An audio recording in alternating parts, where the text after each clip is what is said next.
Welcome, everyone, to our very first preseason Oh, yes. recorded aftershock. Dom Skipper joining me today, Quakes After 90, longtime host of that show. Had you on a couple times last Yes. season, Dom, on the aftershock. Really enjoyed getting to get to know you a little bit better last season. Yes. Of Did the course. Quakes After 90 tour myself. Yes. And now you've been on the aftershock a couple times. First off, how was your off season, man? Off season's been great. It's really a brand new year. My birthday is in January, so it's always a really introspective time of the year for me. And then we jump into the Quake season. So I feel like the start of the season, the start of the year for me all happens around the same time. So I'm pretty excited to get into the regular season and go through the rest of this year too as well. So And the really regular all good. season just around the corner. We've already had a couple scrimmages. Now, Yeah. the USL championship Yes. competition portion of the off season is going to start. But before Yep. we get into that, you and I like us to talk a bit of pro wrestling. Oh yes. There's been So a lot it's of things going almost on. we're on the road to WrestleMania. Yes. But WWE is not the only game in town. Very quickly, what's your favorite thing going on in wrestling right now? Oh man, I would say my favorite thing in wrestling, I'm a big New Japan fan, which sounds like the most hipster thing in all of wrestling right now is That's to you, be total hipster. is to be a New Japan fan, right? But I'm actually really interested in what's going on in AEW with Hook right now. That's probably one of Okay. the most interesting things, right?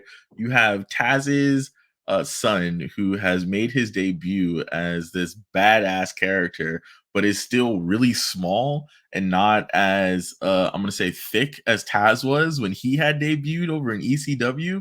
Very So thick. you saw Taz, the human suplex machine. He'll lock you in the Taz mission, the Hatakatane as he would like to call it back then.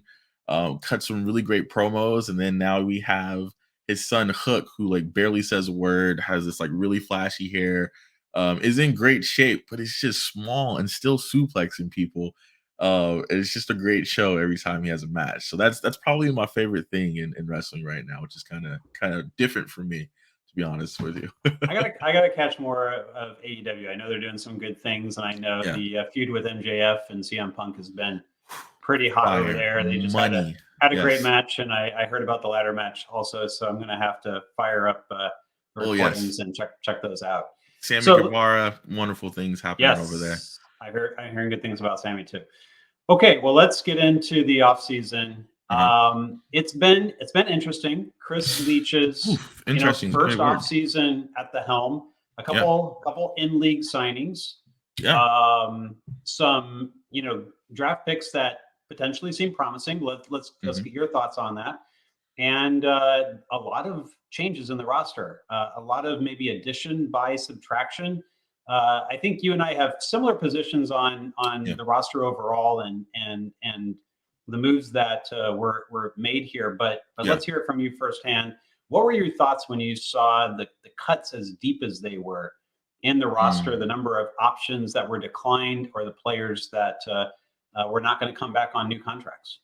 Yeah, I mean, typically, when you're thinking about getting cut in any shape or form, it's a pretty negative thing, right? And then here we are with cuts at the end of the season for the Quakes, and I was pretty happy, like a lot of people were. I think that we needed to take this season as the beginning of our transition going forward, right? And so Chris having the ability to go ahead and clean house and say, hey, this dead weight, these players that haven't really suited our style of player, really provided their worth in terms of how much they're being paid and what the expectation of in their performance. May that be starts, may that be them coming off the bench and contributing to goals or assists not happening. It was really good to see Chris go ahead and clean house at the end of the season, in my opinion. So it opened up the door for us really to go ahead and recraft this team. And I think that Chris is on the path to do that right now with the current makeup of things, right? You were talking about the draft, for example. If we start from square one, the super draft that ended up happening, Chris was really aggressive in moving up to go ahead and make that move for that second pick. We really got lucky and had someone who was pretty promising, rated in the top 5 for a couple of different places in terms of an attacking force or really just a draft prospect that fell to us and we were able to go ahead and obtain two as well, right? So taking a page out of that New England Revolution book in a sense of trying to hit really well on players that you've scouted that are in the draft and be able to go ahead and bring them in house, right? So I'm not opposed to that at all, and I thought that that was an amazing draft situation by Chris there. And really, those moves initially are kind of what signified to me that we're moving in the right direction. Um, There's Go ahead. been the emergence here of the MLS Next Pro. Yeah, And some people found it a bit surprising that you saw players like Eric Calvillo yeah, and homegrown Jacob Akanyeridge, basically released from the roster yeah. with that team maybe in the wings. Now, I'm not going to Hmm. say neither player could come back, under a Quakes Yeah, 2 yeah, contract. Certainly could happen. But what are your thoughts in terms of how we may see the way that this team works change going forward from yeah, what you know so far and what's been released publicly about the new league yeah, and Earthquakes 2? Right now, we don't yeah. know much about the roster, Yeah, we don't but know much about the we know roster at there's a all. team, and we know they're going We to play we 24 got games and 12 of them at PayPal Park. and got an amazing release of information in terms of the coaching staff, right, and the technical staff that's going to be supporting it. So shout out to the front office for being able to go ahead and provide that much depth of information to us that we haven't really seen before.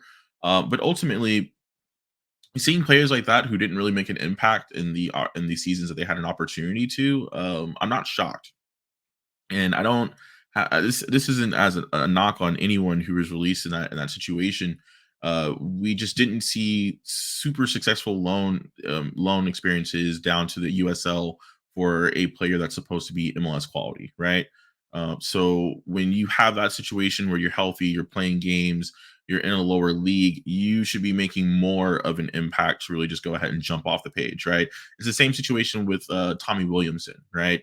You and I had a conversation about this last season where it's just like, should we be excited about somebody who's scoring a couple of goals over here, or should we be excited about his teammate who's scoring, twice, three times as many goals as he is, right? So if you have that opportunity to go ahead and say, I'm going to cut this guy and then go grab that guy, even though you drafted him, it makes more sense for the greater good of the club, right? And so that's what it looks like in this situation. But luckily, we have Quakes 2. We have this new pathway to pro where guys like Jacob, who we signed with, a lot of hopes, but also was injured quite a bit last season and didn't really live up to those expectations, even at his young age, which is a bit harsh, honestly. He still has an opportunity if he is coming back, to play for Quakes 2 to go ahead and make a stamp, and put his name in that pot for potential players who can be called up in the future, right?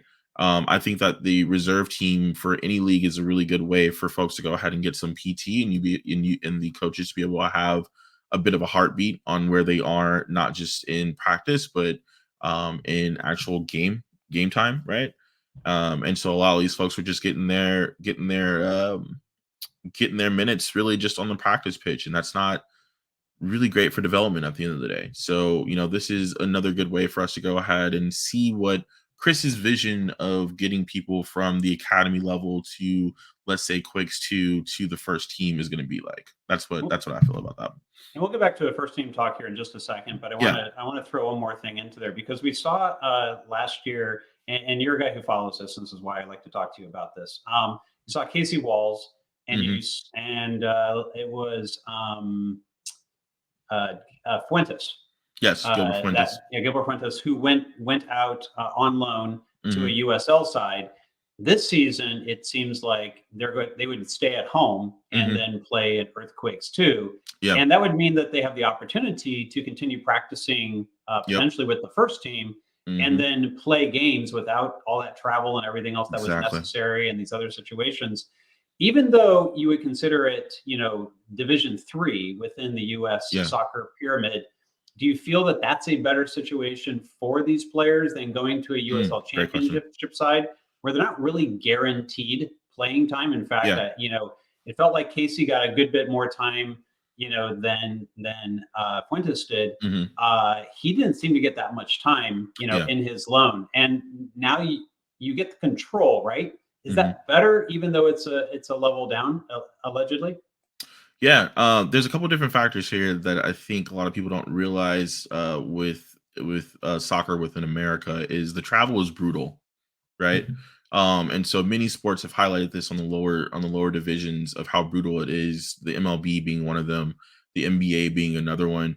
You are in sometimes some really expensive cities making next to nothing, and you have to figure that out. So when you send a guy to loan, off to loan, and it's in a different city, they have to readjust to everything: a new place to live, a new routine. They may have lesser resources than they did here with the club in terms of being able to work out or having a nutritionalist, et cetera, et cetera, et cetera, whatever amenities are there. And they're kind of on an island, to be honest with you, because you are not a player who the club that you are on loan to is fully invested in unless they're looking to go ahead and buy you. But in this case, you want to go ahead and play for the MLS. So this is more so an opportunity for you to go ahead and get minutes. So I think personally, my feeling is that being with Quakes 2, even though it is a tier down, you're going to be much more comfortable playing for that team, and have eyes on you from the coach, and of course the other coaching staff of your opposing teams within the league. That's just going to be better off for you. I would like to see a situation. I think MLS would like to see a situation where that playing field is evened a bit, and so instead of it being a tier down from USL, it's on par with USL. I think way down the line they're going to want to be better just because it benefits them. But there's going to be some time for that to go ahead and develop, and for that to happen. But I think it starts with players now this year recognizing, and really teams recognizing, that there's a benefit for providing their players with amenities and the ability to go ahead and train with the first team and play for Quakes 2, rather than go ahead and say, I want to play at a higher level with USL, but then also have to deal with all the extras, right? So it's going to be a bit of 50-50 in my opinion of how it's going to work out. So let's talk very quickly about the draft, but I want to set it aside and move to the other player additions to the team. So many thought Sonny Buddha that the Quakes were able to get at the eighth Hmm. position, potentially the best attacking player in the Yeah. draft. Also, were able to pick up Agron from Clemson, who Hmm. won the national championship and was a linchpin, a key part of that particular team. So clearly, the draft mechanism is Hmm. doing what we had heard that it would do, that Hmm. we would see these draft mechanisms being used more often by the Quakes than we Yeah. had seen in the past. And we also saw getting a player, Jan Grigus in this case, Yeah. through the reentry draft, Yes. and then getting Francisco Calvo, a national team player for Costa Rica, who's been with Minnesota United, Yep. as well as Chicago, and a captain on both of those teams. Hmm.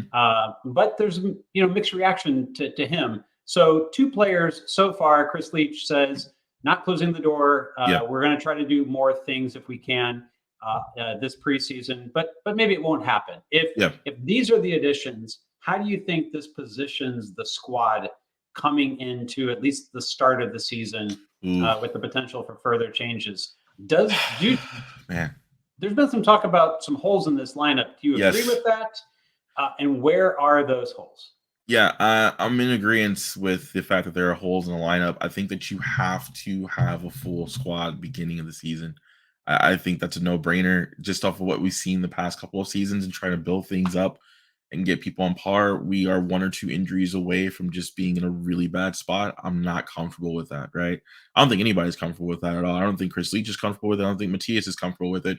In fact, we know Matthias isn't comfortable with it because in his radio interview, he said, I've got 7 to 9 guys out and I've got 2 in. So we know he wants more people to come into the club and to have those roster spots filled. But I think Chris is starting to hit on some more veteran players. The interview that you guys had on the website on Epicenter talked about this, right? Where he said he wants to bring in some more veteran players. He wants to make sure that he fills out that roster. But there is that gamble in the summer window. You're sitting there in your bag holding. You don't pull trigger on some guys. You get into the mix for a potential DeAndre Yedlin, allegedly, right? And let's say that this is a scenario, and now you are in a bit of a bidding war against some other teams. Come play here. We have these resources. We have these amenities. we have this much cash. That's what every team is pitching a player like Yedlin on to go ahead and fill a role that we a spot that we need someone to go ahead and fill. So that begs the question of, how far into the future are we looking when we talk about scouting within the league and how that's handled. And I think with the improvements around the club in terms of not only the changes that have been made to the roster towards the end of the season, but the situations like new coaching staff, new scouting staff being hired, for example, is going to increase our opportunity to maximize the mechanisms within MLS where you can not spend as much cash but still also see success, right? And that goes right back to the draft. That goes to the reentry draft too as well, making deals like we did in this offseason. That goes into looking at guys who play in other leagues, in different countries like South America, and being smart with their DP spots. But it also means looking at some potential trades and such too, which we've seen a number of different clubs across the board this past season be successful. New England, Philly to some extent, Nashville. There's been a number of teams who have really built some rosters that have some solid midfield, some solid forwards, some real chemistry based off of utilizing those mechanisms where you don't have to spend a lot of cash. And that looks the way that this team is going. This is a rebuilding phase. We're investing in a lot of things outside of the pitch, but it also looks like the investment within the team is there too as well, because we still have that cash that we'll probably end up using in the winter. Let's be real. That's typically what happens here with the Quakes, right? Summer, everybody gets excited. We're going to have all these sightings. Oh my gosh, we have money this season. It's going to happen. It's going to happen. It's going to happen. And here's your super draft players, and here's the reentry draft player, and that's it. It happens every single year. I don't know why people go crazy over it anymore. We wait till winter, we see what holes that we need to be filled that we already knew were there in the beginning of the season. But somebody becomes available, some situations change on different teams, and that's where you go ahead and strike. That is the Quakes way, my friends. So we'll be having this conversation again come winter transfer window about who should we go after, and that's where that money is going to get used. It's the reality of it. But for me, it's really just an opportunity for the young players who are in a position now to step up. Who wants it? Who's hungry, right? I love Benji to death, but Benji was a player who a lot of us for a number of weeks was basically saying this is a fringe player who has to prove himself to go ahead and become a sub, right? So we've gone from him having to prove himself to be a sub to now talking about him being a starter, right? In some instances, depending on availability of a Boba, for example, and his health status, right? That's where we're going to start to see some competition, in my opinion. Your Benjis, your Saeed Hajis, the new draftees that we have that are going to want to go ahead and make a name for themselves. Remedi is going to have to find a spot on this team. His role is no longer locked in. We got Jackson Yule playing in a center back position, which we have to talk about at some point in time. Well, to be fair, they were missing a couple of players. But he was there last season too as well when we weren't. It's Matthias defended that. He's like, no, Jackson needs to grow. He needs to be the next Beckenbauer. Exactly. Or Schweinsteiger at Chicago, right? Exactly. He didn't say those words exactly. But, not at all. Of course not. I don't even know if he knows who those players are. I kid. But it's a situation now where there's going to be competition around the pitch. We still have that hole out in wing back. I don't want to see Tommy Thompson there again. I don't really care for the rotation of Paul Marie being there either. It just doesn't feel right having those guys play in that position. We got to figure something out there, and somebody's going to have to carve a role for themselves, and the door is wide open. So, we'll see what ends up happening as the season goes along, but I don't expect any reinforcements until the winter transfer window. So you mentioned the wingbacks. It looks like they may be preparing to start the season 3 in the back. Yeah. I also heard Alex Morgan did a fantastic job getting a couple interviews. In case anyone's missed it so far, you can catch it up on quakesepicenter.com. He got to talk to Jan Gregush. He also got to talk with Kate Carroll. I can't remember which one of them, but one of them mentioned that we've got some changes and we've been working on those changes. And one of the things that Alex mentioned is that they were playing 3 in the back for those games. Yeah. It's not a brand new thing. We saw it a little bit We for did. last season. Yep. But if you are Matias Almeida and you are picking wingbacks to start the year, are you putting who are you going to put on that right side? Are you going to put Christian Espinoza so you don't need to put Tommy Thompson on the bench and you might lose that a little bit in the attack, in the transition? Or do you put someone like a Tommy or a Paul Marie or even a Shea Salinas out on that right wing back so you can keep Espinoza high? What would you prefer to see? I hate all those options. Every single one. That's my biggest fear. I'm sorry, but you're Matias Almeida and you have to make a decision. This is the roster you've been given. I'm probably one of the loudest in terms of being disappointed in Espinoza's performance this past season. The fall off. I mean, there's a lot of things that were unexpected in terms of player quality falling off last season. But I think I've been pretty hard on Espinoza. But one thing that I do know about Espinoza, he is best when he can get forward, when he can make those bursts, when he can cut in, when he can look for that through ball, and he's not focused on playing defense. I don't want him to play defense anymore, honestly. But in this system, it's going to happen, right?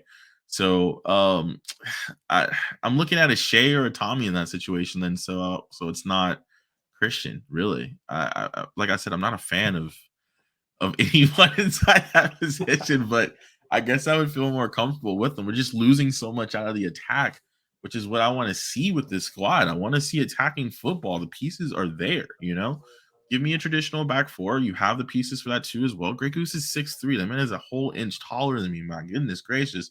Like, when's the last time we've had that height, right?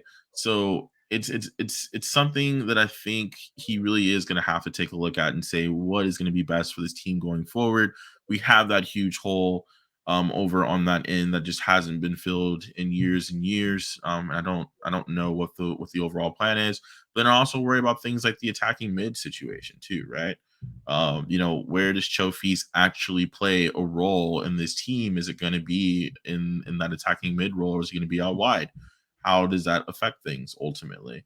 And so, I think when you start moving the pieces around a bit, you start to see just right off the bat, we're going to be losing a lot defensively.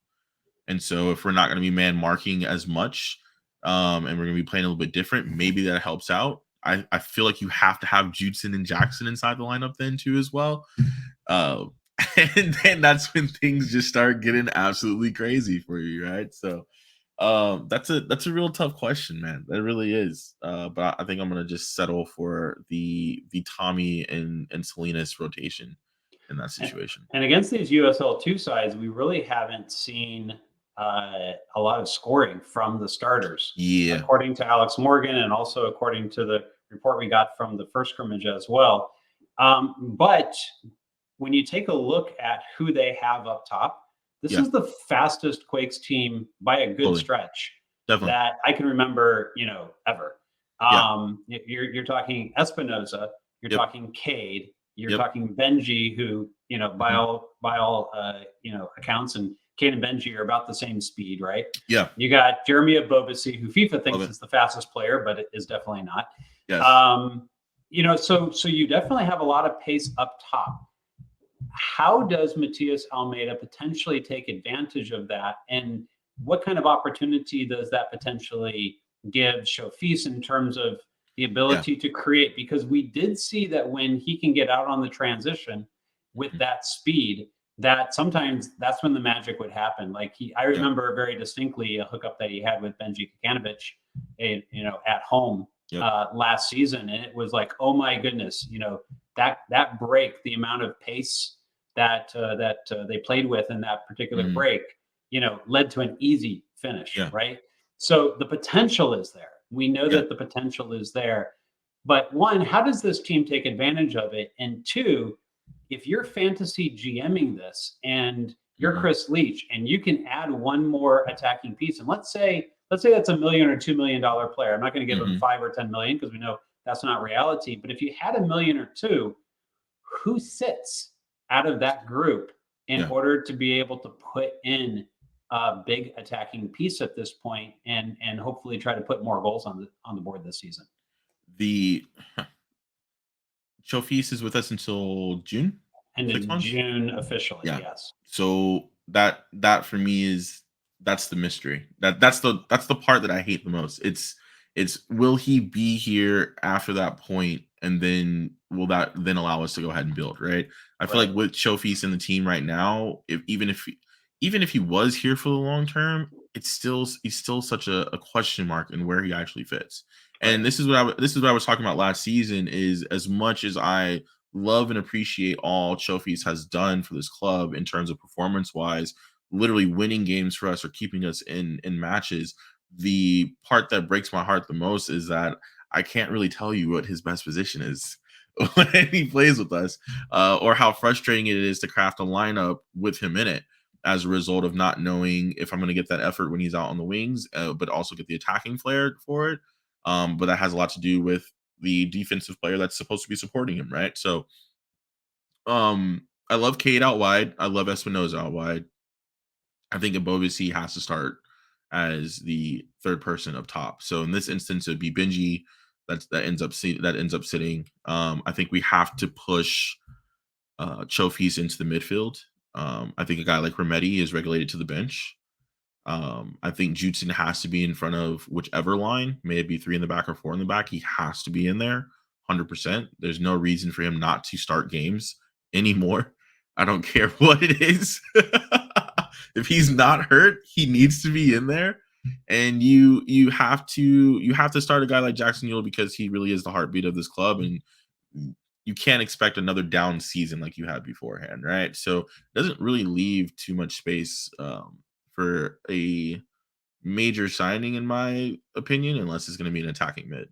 Yeah, And attacking then we get, midfield kind of yep, makes the most sense just yep, because of the unknowns around Showfeast. yep, I was exactly. looking at his production, and I'll write a little bit about this for Quakes Epicenter in my next article. But his level of production last year is actually on the level of about a $2 million player Okay. in Major League Soccer. So all these questions about is Showfeast a a designated player, Yeah.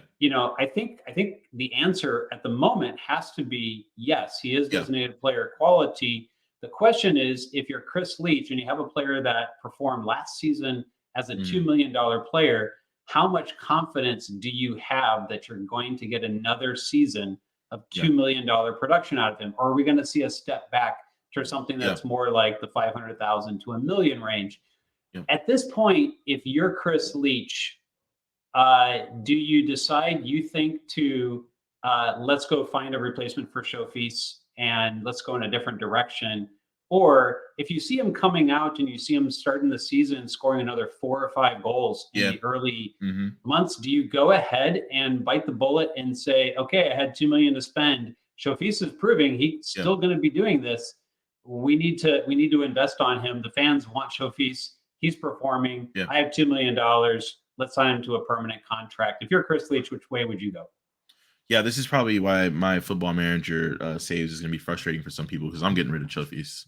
Simple as that. I have to look for the long term. He's going to be my backup plan. That's what it really is going to be. I'm not going to get rid of him outright. He is going to have these 6 months to go ahead and prove himself. I will be looking to see if he's dedicated to being here in the future, which it seems like he is.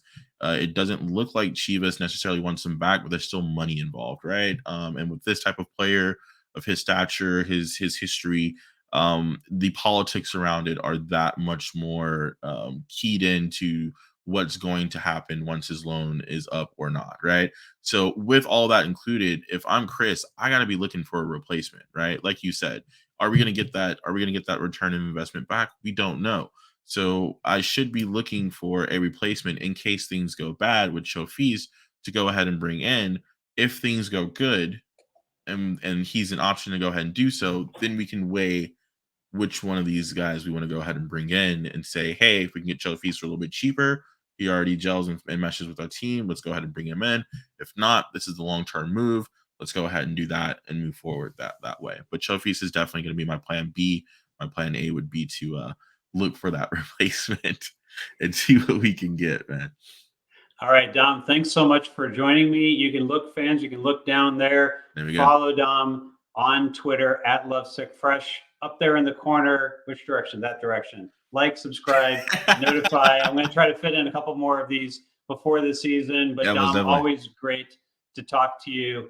Anything else you want to leave with the fans? Maybe tell us about Quakes After 90 and what you guys are intending to do this season as well. Yeah, man. The crew is going to be back with some more episodes. So be on the lookout. I'll also be hosting a lot more of the sidebar chats too. So you'll start seeing some sidebar chats for the preseason coming up within about a week, if I'm not mistaken.